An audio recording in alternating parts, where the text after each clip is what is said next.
Always look on the bright side of life. Do do do do do do do do. So here I am, and I'm going to tell you a little bit about what's going on and how I'm feeling with it all. I'm aware that the last time we touched base was about a month ago, and it was a high point because at that point Joyce was doing her best to recover from her first hip operation, and it got to the point that she was able to go around in the wheelchair and even use the walking frame. And there's 3 little films of me showing you 3 delightful experiences she had during that week.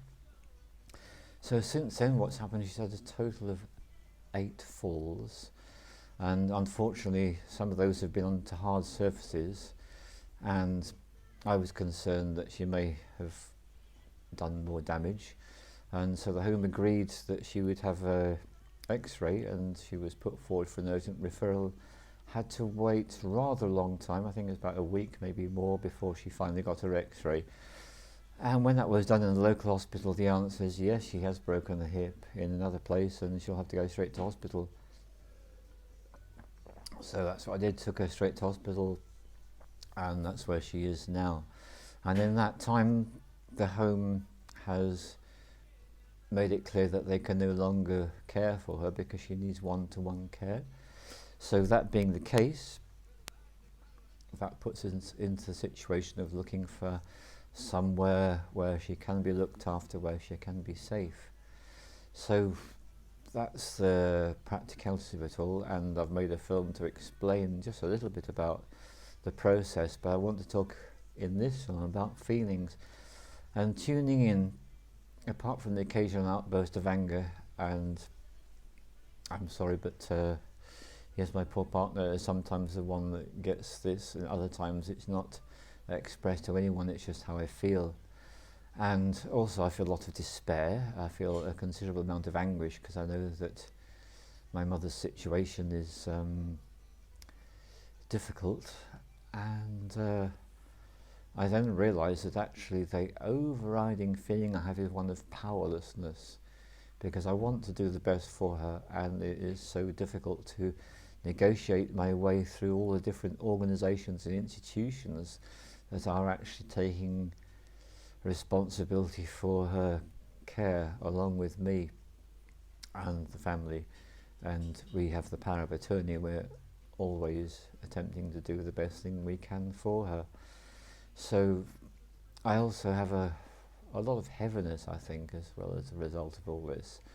Very much a sense of loss of identity, in as much as that so many of the things I used to do, including making films for YouTube, just aren't possible because so much of my energy is being diverted towards getting things done, and also needing to progress my own situation. So I became aware that this year I was suffering some cognitive decline myself, and that was disturbing to me, as you can imagine, what with a mother with a diagnosis of moderate Alzheimer's and experiencing a bit of cognitive decline myself. But when I researched and listened to people, I realised that actually it's simply the very high levels of stress that I'm under that's causing me to have more ME attacks and to have cognitive decline.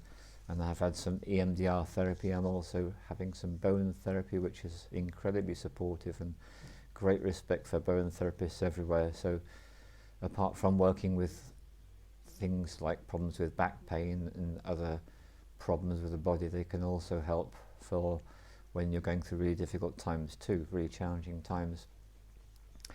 So there's that, and also in my EMDR session I was aware that what I really require help for is for old stuff from the past, from childhood. And so I've been through a whole process on that one and got referred through the GP to an organisation called TalkWorks, had 2 assessments with them, and they agreed that I require high intensity therapy, and in a few days' time I've got another assessment with the person who will be doing that, and there's a strong possibility I'll get EMDR for that long-standing issue, because what I feel that's going on is that all the difficulties and the challenges of my mother are very much triggering all that old stuff from the past as well, particularly the powerlessness one. I think that's perhaps the biggest. So through all this, I'm aware of something, which is there's a pressure which people would be under in almost all countries in the world, the vast majority of countries. They are under an incredibly strong pressure, which I'm not under in the same way, because my mother's in hospital. I'm not waiting for a horrific bill to turn up because it's an NHS hospital. We still have a National Health Service in this country, despite everything that's being done to erode and degrade it. So that is the situation. So while she's in hospital, she's being cared for, and it's not costing. It is still costing for her to be in the home, and at this point you could say, but she's no longer in the home, and that's true, she is no longer in the home. And what I'm now attempting to do is to negotiate the termination of that contract. And like everything else, that's not straightforward either. And I was actually told only last night that actually they would be willing to close the account as soon as they are given precise details of exactly where my mother's going to be cared for and who's going to be caring for her one-to-one. And I made the point that actually she's no longer in their care, so we would be paying them for what exactly? But apparently that is a legal loophole which they can exercise to prevent you from not having to pay them any more money. So I've crafted a very carefully worded email today expressing how our situation is, and to ask them from the point of view of compassion and humanity to accept that as the last of my mother's effects will be cleared out of the home tomorrow, and that our financial resources to care for her are dwindling to ever lower levels, that we could do with some help by at least taking any further financial outgoing away from us in that one, so that what money is left can be used to fund the next home. And this is where it really goes, because we were paying well over £1,000 a week. And I need to make this clear distinction so you understand the way it works in the UK. If you've got a condition which is a medical condition like heart disease, cancer, you name it, then when you receive care, that's done under the NHS, and it's all completely free at the point of use. Of course, everyone pays their taxes for it. But in the case of any cognitive impairment disorders such as dementia and Alzheimer's, there is no provision for this, and there's been a lot of media attention in recent weeks about this as people realise that what's happening is an entire generation. And I guess this is something that distresses me mightily, because my parents' generation were the generation where the father got a decently paid job and he got a pension, and they lived a reasonable life as best as they could. And I'll admit I'm struggling at this point, trying to keep my point together. They bought a house and they sold it for more money some years later, and throughout their lives they did that until they finally reached the point where they'd ended up living in a home which was very much more valuable than the very first home they got. So they built a real cushion of savings, and I'm reaping the rewards and incredibly grateful, because here I am living in my mother's flat as I've come down from Lancashire to support her through this whole process. So that's how things are. So there's this complete split. If you've got a cognitive impairment issue, then you have to pay. And what effectively we and the whole generation are doing, we are literally using all the money that our parents or ancestors saved up, and it's being spent at an incredibly rapid rate to pay for care in a home which is run as business, and businesses of course are there to make money. And I do have more than a little anxiety, I suppose, because I know how rapidly the money was going when she was getting not one-to-one care. So we can only imagine that the amount of money that's going to be paid out when we finally find somewhere is going to be considerably more. So the dwindling resources will last for an even shorter period of time than what we'd originally planned, which doesn't mean that we are going to need to consider putting up this flat for sale, thereby rendering ourselves without a home sooner rather than later. So this is all happening, and of course this all has big effects on how I feel.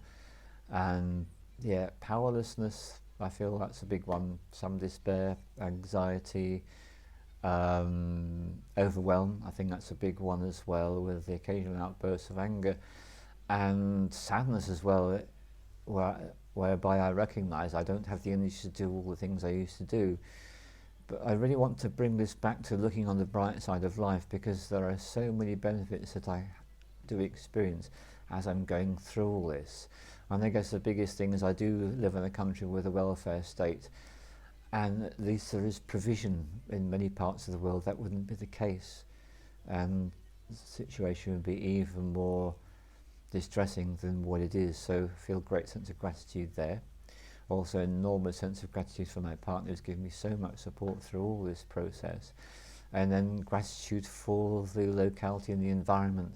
The fact that I can go for a 5 or 10 minute walk and I can throw my body into the sea and I can swim and just let it all go in the sea.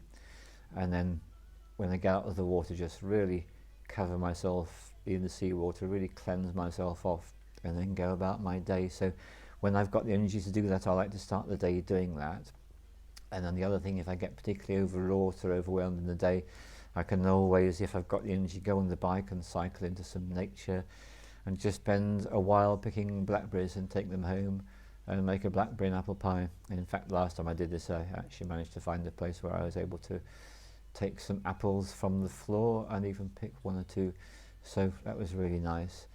I'm also enormously helped by the fact that we have a Netflix account, which gives us access to entertainment, so it's possible to just let go out of all this and just enjoy some humour, some comedy, some other people's lives. And I do find such gratitude for all the Korean TV and film network producers, because there's such a wealth of wonderful programming out there, and I particularly am drawn to all the historical programs, and I'm learning a lot about Korean history as a result of doing all that. And the fact I'm able to afford to buy good food, and I can actually drive to a place where I can go and pick up fresh spring water, drive to another place where there's literally a wooden stall outside with loads of vegetables and the tin to put the money in. You put the money in, you take the organic vegetables which you weigh yourself. It's wonderful to have that as a background for our food, so we're not just spending money at the expensive shops and supermarkets, but you've got a source of something really good quality and low price. That's really nice too.